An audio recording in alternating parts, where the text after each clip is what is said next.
конечно, готовы. From the technical point of view, our nuclear missiles are always ready. Secondly, and this is accepted by everybody, our wide range of weapons are more modern than other countries. Paul Dorfman is an Associate Fellow at the University of Sussex's Science Policy Research Unit.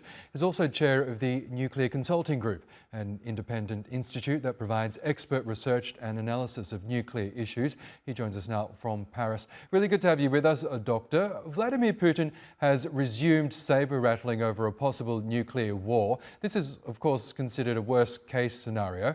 Just how real is his threat to unleash Russia's nuclear arsenal?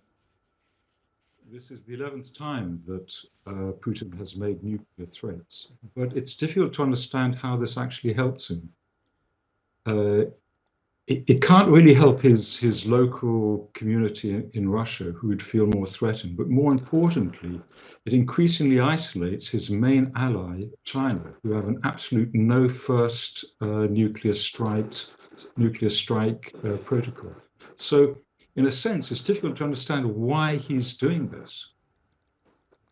Yes, and we also know that the Russian president has boasted about his country's nuclear capabilities, saying that they're superior to the West's. Is this in fact the case? Well, it's not. And of course, this pans into what was known as MAD, nuclear assured destruction. The point about nuclear is that once it starts, then nobody is safe. So this brings into question what he's trying to achieve here. And in this sense, it seems to be self-harming.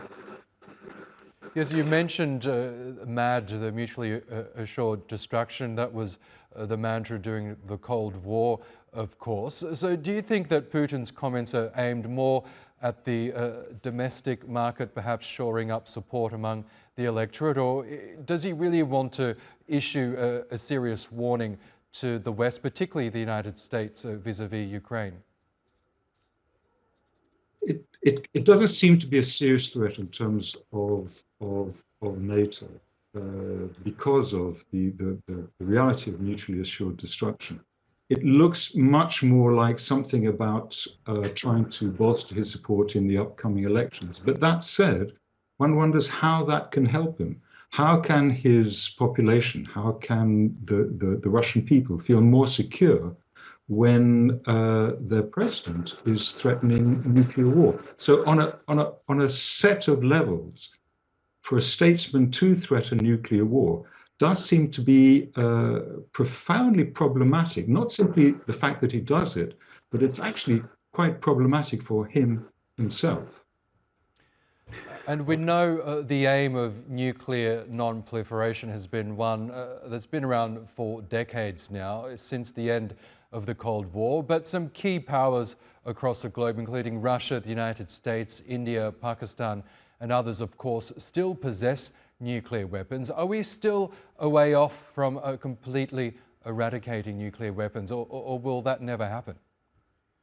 We're a very long way off from eradicating nuclear weapons. There's the distinction between unilateral disarmament and multilateral disarmament. In other words, whether one disarms oneself and lets say, a more aggressive state keep their nuclear arms.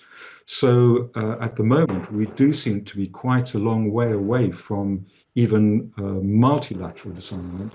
And it's absolutely true that any more posturing by Putin makes this further and further away.